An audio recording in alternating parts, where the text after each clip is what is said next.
Salam sejahtera dalam kasih Tuhan. Berjumpa kembali dalam acara Pancaran Air Sorgawi, Belajar Ngerti Teologi.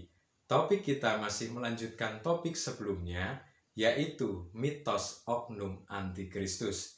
Kita sudah membahas di topik sebelumnya adanya beberapa tokoh yang dituduh sebagai antikristus. Dan kita sudah buktikan bahwa tuduhan itu semuanya tidak benar. Kita sudah mendengar bahwa Barack Obama dituduh sebagai antikristus karena mewajibkan penanaman microchip. Donald Trump juga dituduh sebagai antikristus karena mengakui Yerusalem, mengakui pembangunan Bait Allah yang ketiga. Maka secara otomatis Donald Trump dituduh mengakui kehadiran Mesias bin David, Mesias anak Daud selain Yesus Kristus. Lalu kemudian ada tokoh yang lain lagi, yaitu Bill Gates, dituduh sebagai antikristus karena teori konspirasi dan lain sebagainya. Lalu ada juga tuduhan bahwa antikristus itu berasal dari orang Yahudi, khususnya suku Dan dan suku Efraim. Tapi semuanya sudah disanggah dan tidak terbukti bahwa mereka semua adalah antikristus. Mari kita lanjutkan di bagian yang kedua. Adanya tuduhan bahwa antikristus itu berasal dari homoseksual. Argumentasi yang dibangun adalah Daniel 11 ayat 37 dalam King James Version berbunyi, nor the desire of women. Artinya, tidak akan menghargai apa yang diinginkan para wanita. New American Standard Bible langsung kepada terjemahannya adalah tidak akan menunjukkan penghargaan kepada apa yang diinginkan para wanita. Lalu kesimpulan dari para penuduh ini adalah tidak menyukai wanita. Antikristus tidak perhatian kepada wanita. Mari kita akan lihat sanggahannya. Kalau mau mengacu kepada kesimpulan tadi, bahwa antikristus itu tidak perhatian kepada wanita, tidak suka kepada wanita, tetapi tidak otomatis suka kepada pria. Lalu kalau kita lihat Kejadian 3 ayat 15, Yesaya 7 ayat 14, Mesias itu dirindukan semua orang. Dirindukan oleh semua wanita Israel. Mereka ingin menjadi ibu Mesias. Dan inilah yang membuat antikristus cemburu.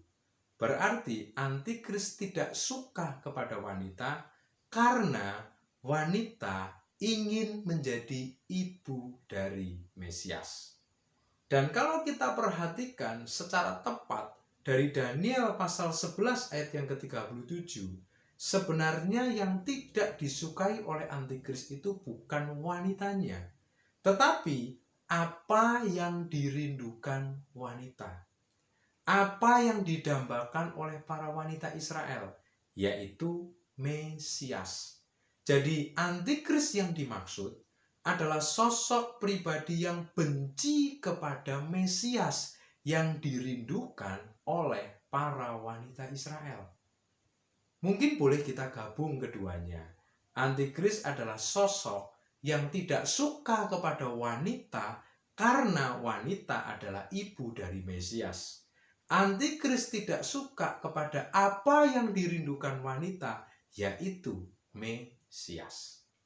Dan berdasarkan Daniel 11 ayat 38-39, fokus antikristus itu pada militer dan pendirian agama baru.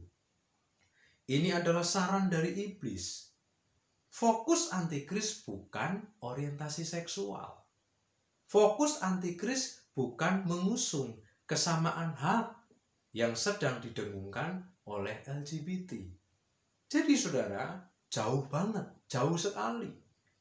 Berarti berdasarkan sanggahan-sanggahan yang sudah saya sampaikan, maka argumentasi yang dibangun sangatlah lemah. Dapat kita simpulkan, tuduhan, isu bahwa antikristus berasal dari LGBT sama dengan mitos. Kita pindah kepada yang berikutnya. Ada tuduhan bahwa antikristus adalah paus. Atau boleh dibalik, paus adalah antikristus. Paus dari Katolik Roma adalah antikris. Argumentasi yang dibangun adalah topi Paus itu menyerupai dewa Babel yang namanya Oanes. Kalau di Filistin menyebutnya dewa Dagon, yaitu dewa setengah ikan, setengah manusia. Saudara bisa lihat gambarnya di layar monitor. Argumentasi kedua, Paus mengenakan mahkota yang ada gelar Vicarius Filii Dei. Dan Vicarius Filii Dei itu kalau dijumlah abjad Latin, lalu kemudian melihat kepada angka Romawi, angka Latin, maka diketemukan 666. Argumentasi yang berikutnya, Paus mengenakan cincin meterai yang ada gelar DVX Cleri atau Dux Cleri. Dan ketika dikonversi kepada angka-angka, maka diketemukan jumlah 666. Dari tiga argumentasi itu, maka disimpulkan bahwa Paus Katolik Roma adalah antikristus. Apakah benar demikian? Mari kita lihat sanggahannya. Melihat Wahyu pasal 13, pelantikan antikristus itu dilakukan oleh naga, oleh iblis. Sedangkan kemunculan Paus itu dari beberapa kardinal dan dilantik secara gerejawi. Sanggahan berikutnya, berdasarkan Daniel 11 ayat 38-39, fokus antikris itu kepada militer dan pendirian agama baru. Gereja Katolik tidak memiliki fokus seperti itu.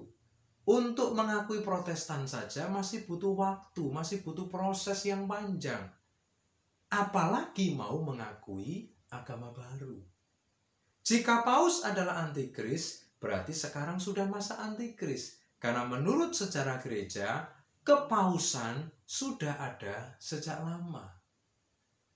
Dan sanggahan berikutnya, perhitungan 666 dari mahkota dan cincin Paus itu adalah ilmu cocoklogi yang tidak dapat dipertanggungjawabkan. Berarti, berdasarkan sanggahan-sanggahan itu, kita bisa ambil kesimpulan tuduhan bahwa Paus Katolik Roma adalah antikristus sama dengan hoak, sama dengan mitos. Kita masuk ke yang berikutnya. Antikris adalah dari radikal Islam. Apakah benar demikian? Kita lihat dulu argumentasi yang dibangun. Yang pertama, Islam berkembang pesat melalui perang atau militer, melalui ekonomi dan politik. Itu sepertinya mirip dengan ciri antikristus. Menurut Daniel 7 ayat 25, antikris akan merubah waktu. Islam punya kalender sendiri. Jika Islam menguasai dunia, kemungkinan akan merubah kalender Masehi. Argumentasi ketiga, Wahyu 20 ayat 4, teknis eksekusi antikris adalah pemenggalan kepala. Islam radikal menggunakan teknis pemenggalan kepala sebagai cara eksekusi. Dan argumentasi yang keempat, Daniel 7 ayat 25, antikris sangat benci orang-orang Yahudi. Nah, Israel masa kini banyak dikecam, banyak dibenci oleh dunia Islam. Apakah betul demikian? Apakah empat argumentasi itu sudah kuat membuktikan bahwa antikris berasal dari radikal Islam? Mari kita akan lihat sanggahannya. Menurut Daniel 11 ayat 36, antikris akan meninggikan diri terhadap setiap Allah, menghujat Allah yang Maha Kuasa. Islam adalah agama yang sangat menghormati nama Allah. Bahkan nabinya sangat dihormati. Berbeda jauh dengan antikristus. Sanggahan yang kedua, menurut Wahyu 13 ayat 4, antikris akan disembah. Jika dari orang Islam antikris muncul, maka akan segera ditolak. Sebab bagi Islam, Muhammad adalah nabi terakhir dan hanya kepada Allah mereka menyembah. Sanggahan yang ketiga, eksekusi mati dengan memenggal kepala merupakan model eksekusi yang lazim di Timur Tengah, termasuk di masa Alkitab Perjanjian Lama. Saudara bisa cek dalam Alkitab Perjanjian Lama. Jadi, isu tuduhan bahwa antikris itu muncul dari radikal Islam adalah mitos. Kita sudah selesaikan beberapa tuduhan-tuduhan terhadap oknum, sosok, kelompok orang, dan kita sudah buktikan semuanya adalah mitos. Lalu, siapa antikris yang sebenarnya? Dari mana antikris ini akan muncul? Mari, saudara tetap fokus kepada channel ini. Saudara ikuti terus. Saya akan menyajikan siapa antikris itu sebenarnya dan dari mana antikris ini berasal. Dan sebelum saya tutup kesempatan ini, jangan kita takut, jangan kita khawatir terhadap berita-berita yang ada saat ini, khususnya tentang microchip, tentang teori konspirasi, sertifikat digital, dan lain sebagainya. Karena semuanya sudah bisa dibuktikan adalah hoaks dan mitos.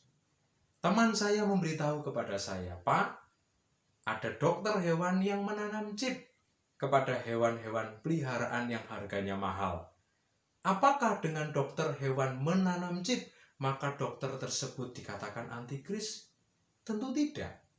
Jadi, jangan selalu ketika berbicara tentang microchip, oh berarti antikris. Sertifikat digital, oh berarti antikris. Ini adalah berita-berita yang justru membuat anak-anak Tuhan menjadi takut. Cek fakta, cek Alkitab, dan kita akan temukan kebenarannya. Sampai jumpa kembali, Tuhan Yesus memberkati.